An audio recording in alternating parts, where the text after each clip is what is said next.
1절로 6절입니다.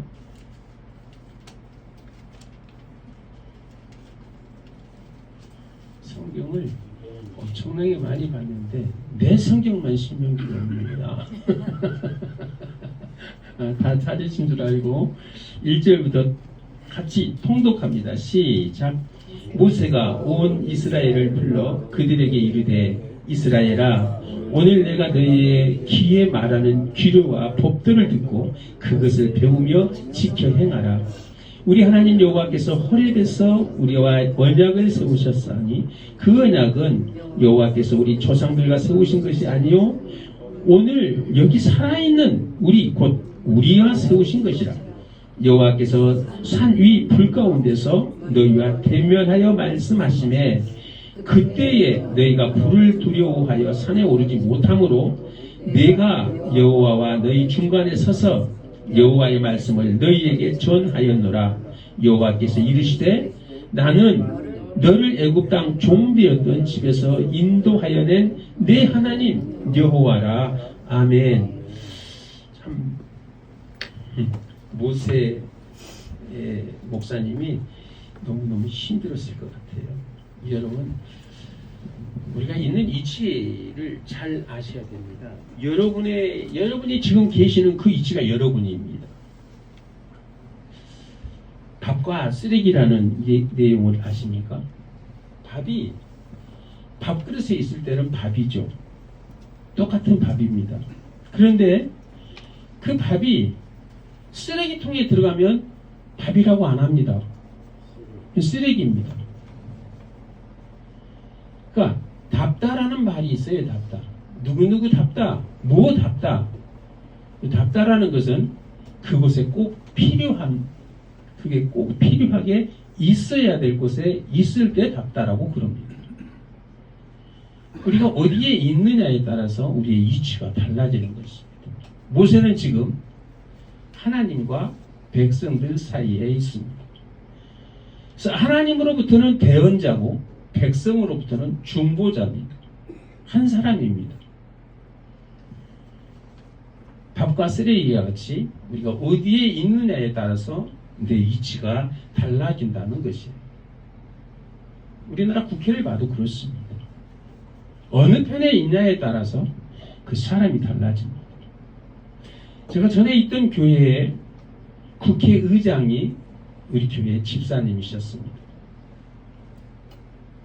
지금은 의장을 하고 나서 정계를 은퇴하고 지방에 들어가 치과해 계십니다. 그분이 한 말이 있습니다. 아니 집사님, 그 기독교인들이 거기에 그렇게 많은데 그때 당시입니다. 그 기독교인들이 132명이나 있는데 그 말을 한마디를 못합니까? 국회의장이 하는 말이 그렇습니다. 목사님, 저희들도 다 알고 기도해도 합니다. 하지만 국회는 당이 정하면 그 당이 정한 그 법에 따르게끔 돼 있습니다.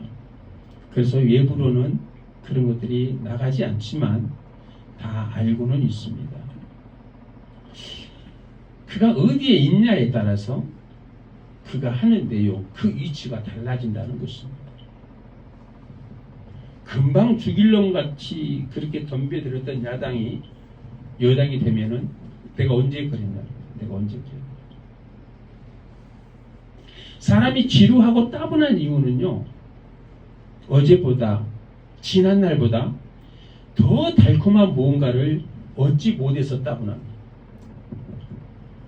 날마다 즐겁고 내가 어제보다 지난날보다 더 행복하다면 지루할 틈이 없습니다. 바빠서 죽지 못합니다. 여러분, 물이 질려서 못 먹겠는 사람 손 들어보세요. 물. 우리가 먹는 물이 질려가지고 못 먹겠다. 혹시라도 지금은 아니래도 그런 적이 있습니까? 지금까지 살아오면서 물이 질려서 못 먹는 사람. 그런 것은 없죠. 왜 그런 줄 아세요? 생각지도 안 해보셨잖아요. 물은 맛이 없기 때문에 질리지 않습니다. 물은 맛이 없어요. 그 똑같은 물에 계속해서 설탕물만 드셔보세요. 금방 질립니다. 하나님은요, 우리를 만드신 분이에요. 우리에게 꼭 필요한 것은 그렇게 만들었어요. 물질도. 여러분, 공기가 싫다, 더러운 공기 안 마시겠다, 질려가지고 공기 안 마신 사람 있으세요 혹시? 공기에는요, 향이 없어서 계속해서 마실 수 있는 거예요. 공기에는 향이 없어요. 우리는 너무 많은 것을 가지려고만 합니다.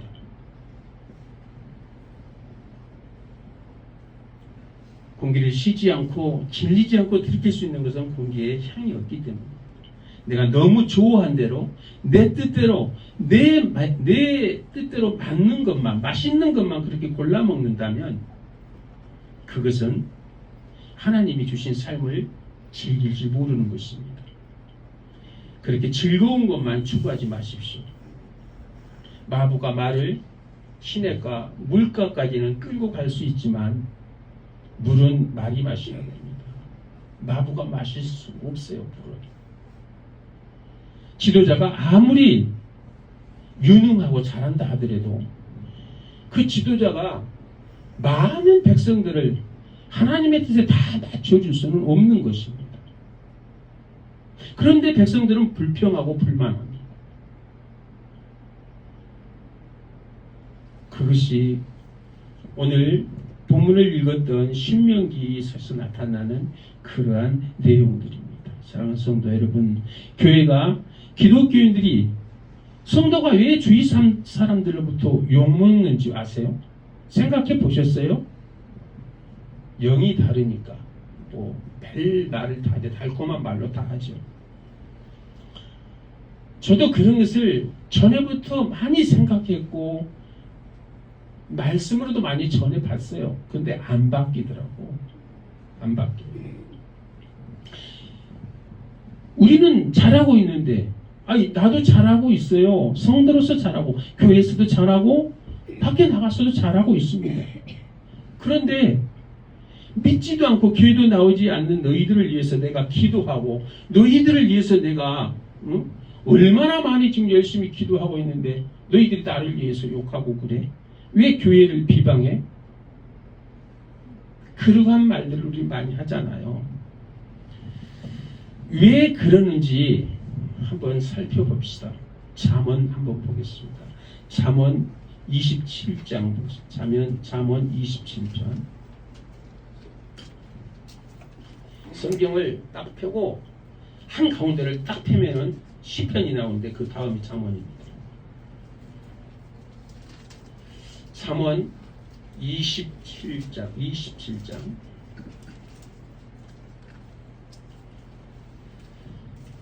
14절 한 절 보겠습니다. 14절 시작.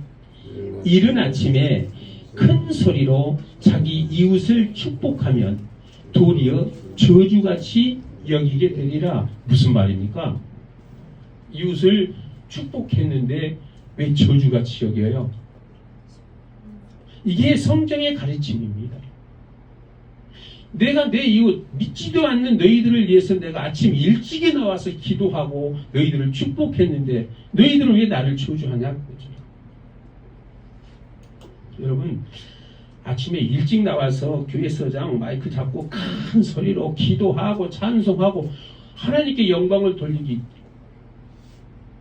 그러면서 자기는 하나님께 영광 돌리는 거잖아요.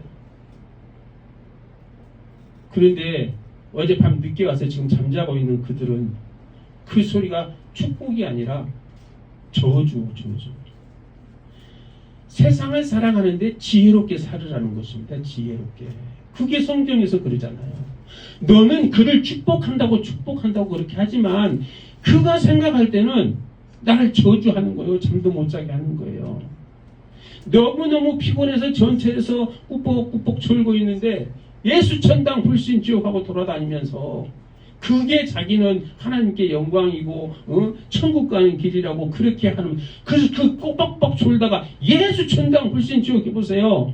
그 사람이 아이고 나를 천당으로 이끌어주는 저 고마운 전도자, 내가 저 사람 따라가겠다 그러겠어요? 됐다 일어나서 조용히 하라고 그럴 거예요. 성경이 그렇게 가르쳐주고 있잖아요. 가르쳐주고 있잖아요. 아침 일찍 일어나서 큰 소리로 너를 축복하면 그 사람은 저주하는 걸로 느낀다니까요. 우리는 무엇을 하든지 간에 찬송을 하든 기도를 하든 말씀을 보든 무엇을 하든 간에 주위의 많은 사람으로부터 덕을 끼쳐야 돼요. 그게 전도하는 것이에요. 찬송하고 기도하고 예수 천당 불신지옥 이게 전도가 아니라고요. 제가 전도 집회할 때 또 전도 무슨 뭐 전도의 헌신 예배할 때 날마다 들고 나가는 그 말씀이 나는 이 사도행전 2장 37절로 42절 말씀이에요. 많은 사람에게 덕을 끼치면 하나님께서 날마다 그 숫자를 더하게 하신다니까요. 이게 전도라니까요. 덕을 끼치면 돼요. 많은 사람으로 덕을 끼치면 돼요. 우리가 욕먹고 우리가 심지어 교회를 핍박하는 사람들에게 그렇게 당하는 것은 뭐냐면 우리가 나는 잘하고 교회는 잘하는데 그들에게 덕을 끼치지 못해서 그렇습니다. 그것은 뭐냐면 오늘 읽었던 신명기 5장 5절 말씀에 나의 위치가 어디에 있냐 그 말입니다. 그들과 나와 동등하게 놓고 봐야 돼요. 술 먹는 것이 죄가 아니잖아요. 담배 핀 것이 죄가 아니잖아요. 왜? 몰랐으니까. 그들이 교회에 나오면 정말 예수를 나의 구주로 받아들이면 내가 끊지 말라 해도 자기가 끊어요. 그게 덕을 끼치는 것입니다. 오늘 말씀을 통해서 하나님의 임재와 그 앞에서 두려워 떨었던 이스라엘 백성들, 그리고 그들 사이에 서서 중보자의 역할을 감당했던 모세의 모습을 함께 오늘 나눠보려고 합니다. 신명기서에서는 모세가 죽기 직전에 약속의 땅을 앞둔 그 새로운 세대, 신세대들에게 지난 40년간 너희 아버지들이 어떻게 이 광야 생활을 해왔고 하나님이 너희들을 어떻게 여기까지 인도했는지를 지금 가르치는 그러한 내용입니다. 이스라엘 백성에게 있어서 시내산 사건은 단순한 율법을 받는 순간이 아니었습니다. 그것은 온 백성이 하나님의 이음과 거룩하심을 직접 경험한 그들의 삶을 송두리째 흔드는 영적 사건이었습니다. 하나님께서 친히 불과 구름 가운데 임재하셨고 그 웅장한 청둥과 번개, 나팔 소리는 온 백성의 간담을 서늘하게 했습니다. 우리는 왜 죄를 짓고 왜 남과 같이 싸우고 질투하고 시기하고 한 줄 아세요? 하나님이 잘못할 때마다 배를 안 때리니까. 내가 잘못할 때마다 야 이놈아 그것 아니다 때려보세요. 그렇게 하겠는가? 내가 잘못해도 안 때리고 저 못된 놈 예수도 안 믿는 저놈이 잘 되는 것도 하나님은 그냥 내버려두고 왜 그러세요? 어떤 선교사님이 선교지에서 그런 현상이 너무너무 불공평한 것 같아서 맨날 며칠을 기도를 했대요. 하나님 왜 그러세요? 나는 힘들어 죽겠는데 왜 그러세요? 맨날 며칠 그 한 가지 제목을 놓고 기도하니까 하나님께서 그러시더래요. 내가 부른 거 아니다. 좀 기다린다. 조금 있으면 나올 거야. 조금 있으면 그 사람이 나온대요. 하나님이 모르는 것이 아니고 기다리신답니다. 여러분 잘못할 때마다 때리는 것이 아니고 아이고 저놈이 저러면 안 되는데 하고 하나님이 기다리시는 거예요. 근데 그걸 모르고 계속해서 그 일을 행하면 이제 그때 때립니다. 하나님한테 매 맞아 보셨어요? 하나님이 매를 때릴 때는요 먼 곳에서부터 때립니다. 덜 아픈 거, 먼 곳에서부터. 그래서 그래도 말 안 들으면 가장 가까운 곳 때립니다. 이제 그때부터 몸을 치기 시작합니다. 맞기 전에 맞고 잘할래? 그냥 잘할래? 우리 그런 말 많이 하잖아요. 그냥 잘하시기 바랍니다. 모세는 이스라엘 백성과 하나님 사이에 중보자로 섰습니다. 바로 이것이 오늘 본문인 신명기 5장 5절이 우리에게 주시는 핵심 메시지입니다. 그때 너희가 불을 두려워하여 산에 오르지 못하므로 내가 여호와와 너희 사이에서 여호와의 말씀을 너희에게 전하였노라. 저는 오늘 아침에 서울을 2번 왕복했습니다. 와서 딱 보니까 주부를 뽑으려고 하니까 컴퓨터를 안 가져왔어요. 그래서 앞에 문 다 열어놓고 다시 또 서울로 쫓아가서 컴퓨터 가지고 와서 집어넣고 왔습니다. 정신이 깜빡깜빡 하더라고요. 이 컴퓨터를 가져가려고 내 책상 위에다 딱 올려놓고 옷 입고 가방만 들고 나왔어요. 와서 주부를 뽑아야 되는데 컴퓨터가 없더라고요. 그래서 언제도 다시 쫓아갔습니다. 아무리 바쁘더라도 자동차 빨리 몰지 마세요, 이 집사님. 내가 해보니까 우리 집에 여기서 우리 집까지 아무리 밟아도 5분 차이밖에 안 나더라고. 근데 5분 금방 지나갑니다. 빨리 가다가 사고 내지 마시고 천천히 가세요. 내가 오늘 해보니까 그러더라고. 막 밟고 갔는데도 5분 차이밖에 안 나요. 그래서 오늘 집을 2번이나 다녀왔습니다. 산에서 그 불과 하나님의 그 웅장한 음성을 듣기가 두려웠던 그들이 오늘 말씀을 상고합니다. 이 말씀은 과거의 한 사건을 기록한 것에 그치지 않습니다. 이는 오늘 살아가는 우리에게도 중요한 영적 교훈을 던져줍니다. 우리는 이 말씀을 통해서 크게 3가지로 묵상할 수 있습니다. 첫째는 하나님의 임재에 대한 우리의 반응입니다. 하나님의 임재했음에도 불구하고 우리는 어떻게 반응하는가? 중보자의 역할입니다. 그럼 교회 안에서 세상 속에서 하나님과 우리들의 가운데 서서 중보하는 그 중보자들, 오늘은 모세가 되겠습니다. 중보자는 어떤 역할을 하는가? 우리에게 허락된 진정한 중보자, 정말 오늘날 우리에게 허락된 진정한 중보자는 예수 그리스도이십니다. 그렇기 때문에 우리가 판사 앞에, 우리가 검사 앞에 바로 나갈 수 없기 때문에 우리의 중보자, 변호사를 쓰는 것과 똑같습니다. 변호사는 내 입이고, 변호사는 내 생각이고, 변호사는 내 마음이에요. 그렇게 해달라고 돈을 주고 쓰는 것입니다. 그 중보자가 예수 그리스도이신 것입니다. 하나님의 임재는 거룩한 두려움과 인간의 한계를 보여줍니다. 하나님과 인간의 사이는 어쩔 수 없는 것입니다. 신명기 5장 2절부터 4절까지의 말씀을 보면 하나님께서 시내산에서 이스라엘과 맺은 그 언약의 장면이 나옵니다. 시내산에서 내가 어떤 너희들을 불렀느냐, 어떤 너희를 불렀다고 그래요? 종되었던 너희들을 불렀다고 그러잖아요. 그러니까 종으로, 애굽의 종으로 살았던 우리를 불러서 하나님 자녀 삼아주신 거. 그러니까 하나님 나라, 하나님 백성, 하나님 가족의 한 사람으로 그 입적해 주었음에도 불구하고 하나님의 가족으로 살지 못하고 그 종의 집에서 살던, 그러니까 종이 주인 집에 살던 그 종 노릇만 계속 하려고 하면 나를 그 종의 값어치를 다 지불하고 입적해준 그 아버지가 기뻐하시겠냐 그 말이에요. 그걸 지금 가르쳐주는 내용입니다. 이스라엘 백성은 불꽃이 타오르는 산 앞에서 하나님의 음성을 직접 들었습니다. 그러나 그들은 곧 두려움에 사로잡혔습니다. 출애굽기 20장 19절의 기록은 그렇게 고백합니다. 당신이 우리에게 말씀하소서 우리가 들으리이다. 하나님 우리에게 말씀하시지 못하게 하소서 우리가 죽을까 하나이다. 이게 이스라엘 백성들이 모세에게 한 말입니다. 모세 당신이 우리에게 말하세요. 하나님이 직접 말하게 하지 마세요. 우리가 죽을 것 같아요. 그 소리. 그렇지만 모세가 했던 그 음성, 모세가 하나님의 말씀을 전했던 그 말씀을 백성들이 또 믿었나요? 그 시간만 지나면 끝입니다. 교회 안에서는 다 집사고 권사고 장로님이고 다 그래요. 교회 문 밖에만 나가면 똑같아 세상 사람들은.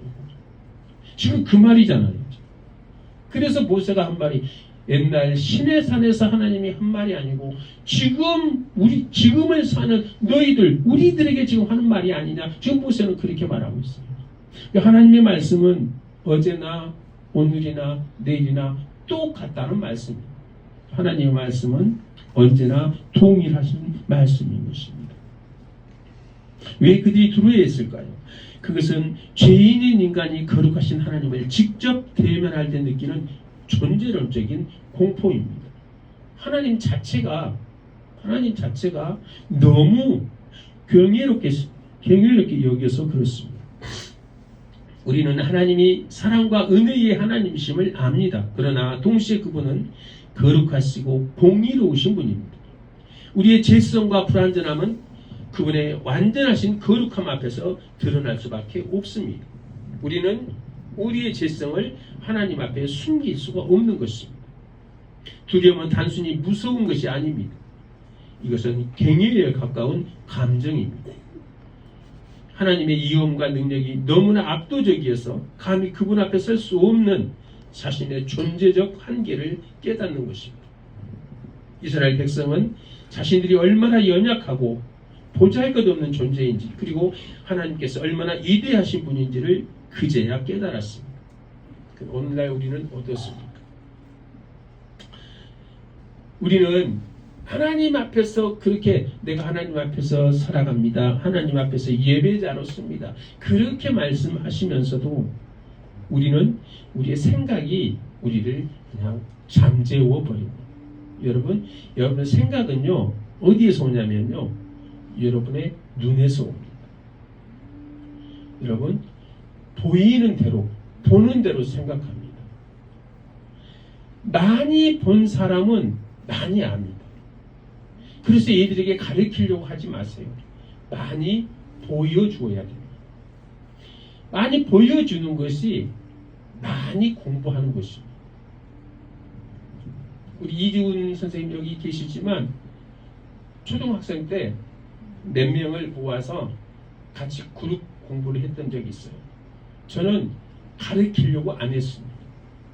데리고 다니면서 많은 것을 보여주는데 그 보여주는 것이 어떤 것이었냐면 다 묘동만 보여줬어요. 사람도 없는 죽어있는 그 묘동만 보여줬어요. 그래놓고 그걸 보고 누구의 묘동이다 라고 제가 설명해주고 그걸 기록하라고 했어요. 자기의 생각을 적어보라고 했어요. 이준 선생님 첫 번째 썼던 거 내가 3줄짜리 A4 용지를 가지고 있어. 처음 3줄밖에 안 나. 3줄 많이 썼습니다. 2줄짜리도 있어요. 어떤 목사님의 딸은 2줄 썼어요. 지금 대학교 다니고 있습니다. 내가 그 말하면 자기도 웃습니다. 나중에는요 거의 A4를 다 채웁니다. 왜? 많이 보면 그렇습니다. 묘를 본다는 것은요 동근흥에 가면요 태조의 묘가 있는데 아주 큽니다. 마석에 있는 대원군 묘에 가면은요 일반 묘동보다 조금 더 큽니다. 왜 그렇게 살았을까를 설명만 해줘요. 가르치려고 안 합니다. 본인들이 어렸지만 나이가 어리지만 다 생각합니다. 왜? 자기 나이 또래의 생각을 합니다. 우리는 우리 나이 또래의 생각을 해요. 그런데 그 생각이 어려서부터 차곡차곡 쌓인 사람하고 커서 하려고 한 사람으로는 틀립니다. 사고 자체가 틀립니다. 왜? 내가 지금까지 보았던 눈의 색깔이 틀리기 때문에 그래요. 아이들은 가르치려고 하는 것이 아니라 많이 보여줘야 됩니다. 우리는 하나님의 임재를 얼마나 실감하고 있느냐 그 말. 때로는 하나님의 말씀을 가볍게 여기고 또 기도 생활을 소홀히 하며 주일 예배를 습관적으로 드리지 않습니까? 이스라엘 백성의 두려움은 우리에게 경종을 울립니다. 하나님은 여전히 거룩하신 분이며 그분의 임재 앞에서 겸손함과 경외함이 필요하다는 사실을 잊지 말아야 됩니다. 저는 오늘 말씀을 이렇게 프린터로 뽑아왔어요. 저는 지금까지 프린트로 뽑아와서 설교 말씀을 전한 적이 몇 번이 없습니다. 오늘 너무 바빠서 그렇습니다. 제가 컴퓨터로 작업하는 것은 뭐냐면 일주일 내내 지웠다 썼다를 몇 번 합니다. 왜? 이 내용은 이렇게 바꿔야 되겠다. 이 내용은 이렇게 바꿔야 되기 때문에 하다가 프린트를 안 하고 그걸 나중에는 베낍니다, 손으로. 그래야 머릿속에 오래 남고 내가 한 말이 오락가락 헷갈리지 않습니다. 그렇기 때문에 저는 프린트를 안 뽑고 컴퓨터에 다 있어도 저는 그냥 글씨로 베껴 씁니다. 그냥 많은 목사님들이 그냥 컴퓨터나 태블릿 갖다 여기다 놓고 그걸 읽으시는 분들 많이 있어요.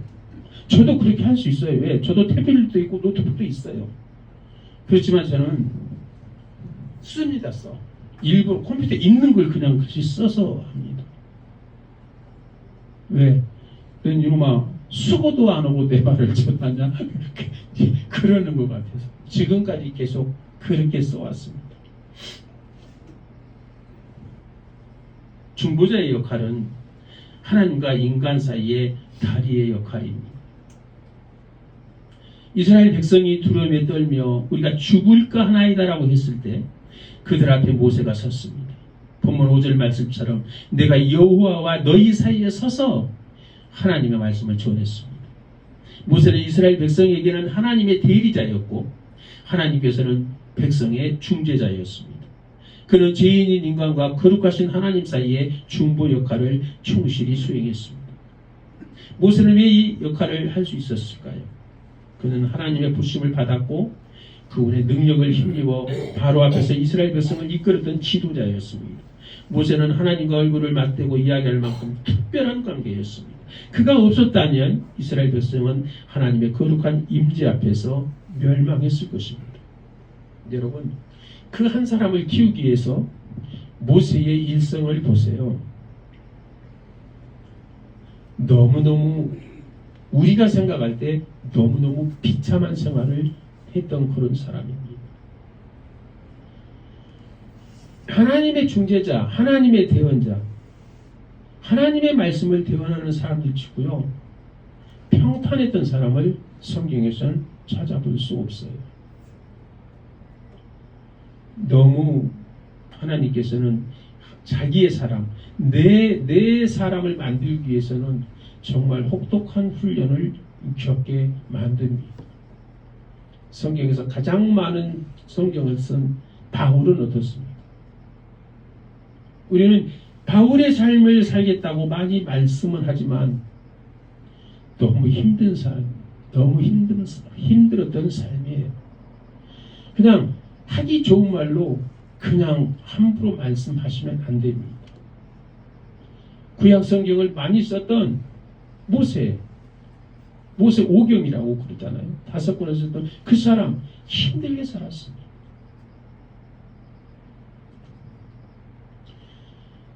그냥 성경 말씀을 그냥 성령께서 그 사람에게 주신 게 아니에요. 그만큼 그것을 감당할 수 있어서 주신 거다 그 말이에요. 그래서 하나님과의 그만큼 긴밀한 관계가 있을 때 그가 하나님의 말씀을 대언할 수 있었던 것입니다. 우리는 중보자의 중요성을 깨닫게 됩니다. 나를 중보할 수 있는, 나를 대변할 수 있는 변호사가 정말 내 편이어야 됩니다. 내 편. 유능한 변호사, 내 편 아니면 아무 필요 없는 거예요. 우리는 내 편이 되는 그러한 대변인, 그러한 변호사가 필요한 것입니다.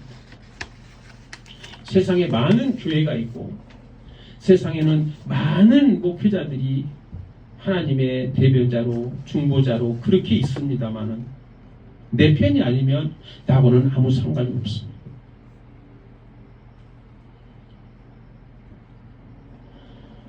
오늘 모세는 이 중요한 역할을 수행함으로써 이스라엘 백성에게는 생명을 전하는 통로가 되었습니다. 그러나 모세의 삶은 이미 끝이 났고 그 이후로 궁극적인 우리의 중보자 예수 그리스도가 이 땅에 오셨습니다. 이제 우리는 구약시대의 중보자 모세를 넘어서 신약시대의 유일하고 안전한 중보자 예수 그리스도를 주목해야 됩니다. 히브리서 8장 6절에서는 그렇게 말합니다. 그러나 이제 그는 더 아름다운 직분을 얻으셨으니 그는 더 좋은 약속을 세우신 더 좋은 언약의 중보자시라. 이렇게 히브리서 8장 6절에서 말씀하고 있습니다. 더 좋은 언약의 중보자. 모세는 불완전한 인간의 중보자였습니다. 그러나 하나님 예수 그리스도는 이스라엘 백성의 죄를 대신하여서 희생할 수밖에 없었던 그 모세와 달리 우리 예수 그리스도는 죽은 지 3일 만에 부활하셔서 하나님 우편에 계시면서 우리를 날마다 대변한다고 그렇게 성경은 말씀하고 있습니다. 예수님은 하나님이심에 동시에 완전한 인간이십니다. 그분은 인간의 모든 죄와 언약을 체휼하시고 우리를 온전히 이해하십니다. 동시에 그분은 안전한 하나님이시기에 거룩하신 아버지로 우리를 인도하실 능력이 있으십니다. 여러분, 지금도 신학에서 삼위일체를 정확하게 증명하지 못하고 있습니다. 어떻게 한 사람이 세 사람이 될 수 있느냐? 지금도 설명을 할 수 없습니다. 정확하게 설명한 사람이 없습니다. 이게 사실입니다. 왜? 그렇기 때문에 이 삼위 세 인격을 하나하나 설명하다 보면 야 그건 이러는데 이건 그런 그러나 그분이 그분이야. 이 정도로 인간의 생각, 인간의 사고를 이해할 뿐이지 그걸 정확하게 해석하지 못합니다. 그것은 제가 장담합니다. 신학에서 지금도 결론을 내리지 못하고 있습니다. 그러나 그분은 우리가 믿는 유일하신 하나님은 세 인격, 삼위를 가지고 계십니다. 그분이 그 한 분이 예수 그리스도이십니다. 한 번의 희생으로 영원한 속죄를 이루셨습니다. 모세 시대는 짐승의 피로 죄를 임시적으로 가렸지만 예수님께서는 십자가에서 흘리신 자신의 보혈로 우리의 모든 죄를 영원히 사하셨습니다. 그분은 우리 죄의 대가를 친히 지불하심으로 하나님과 우리 사이를 가로막았던 죄의 담을 완전히 허무셨습니다. 예수님은 지금도 우리를 위해서 하나님 우편에서 기도하십니다. 히브리서 7장 25절은 그러므로 자기를 힘입어 하나님께 나가는 자들은 온전히 구원하실 수 있는 그가 항상 살아계셔서 그들을 위하여 간구하심이라고 말합니다. 예수님은 우리가 하나님께 나아갈 수 있는 유일한 길이요 진리요 생명이 되십니다. 그분은 우리의 삶 속에서 끊임없이 우리를 중보하십니다. 사랑하는 성도 여러분, 오늘 신명기 5장 5절은 우리에게 하나님의 거룩한 임재 앞에서 우리 자신이 얼마나 무력하고 연약한 존재를 깨닫게 합니다. 동시에 하나님께서 우리를 사랑하셔서 중보자를 허락하셨다는 사실을 가르쳐 줍니다. 이제 우리가 할 일은 단 한 가지입니다. 두려워 떨며 산에 오르지 못했던 이스라엘 백성처럼 좌절할 것이 아니라 우리를 위해서 이미 길을 열어주신 예수 그리스도를 붙들고 담대히 하나님께 나아가는 것입니다. 우리 모두가 이 진리를 마음에 새기고 하나님과 동행하는 삶을 살기를 주님의 이름으로 축원합니다. 기도하겠습니다. 하나님 감사합니다. 아버지 하나님, 오늘 또 우리에게 말씀하셔서 모세가 하나님과 백성들의 중보의 역할을 했던 것 같이 오늘날 우리의 거룩한 중보자 되시는 예수 그리스도로 말미암아 우리가 하나님 앞에 담대히 나갈 수 있는 힘을 얻었던 것 같이 아버지 하나님, 우리의 입술을 열어서 예수 그리스도를 찬양하고 예수 그리스도를 중보하는, 예수 그리스도를 기도하는 그런 아버지 하나님의 자녀로 살아갈 수 있도록 은혜 베풀어 주옵소서. 세상에 나가서 아버지 하나님 예수 그리스도만 증거하는 그러한 삶이 되게 하시고, 그 무엇보다도 예수 그리스도가 나의 구주이시고 나를 대속하시고 나를 구원하셨던 하나님인 것을 증거하며 살아갈 수 있도록 인도하여 주옵소서. 감사드리옵고 예수님의 이름으로 기도드립니다. 아멘. 287장 찬송 드리면서 준비하신 예물 드리겠습니다. 287장.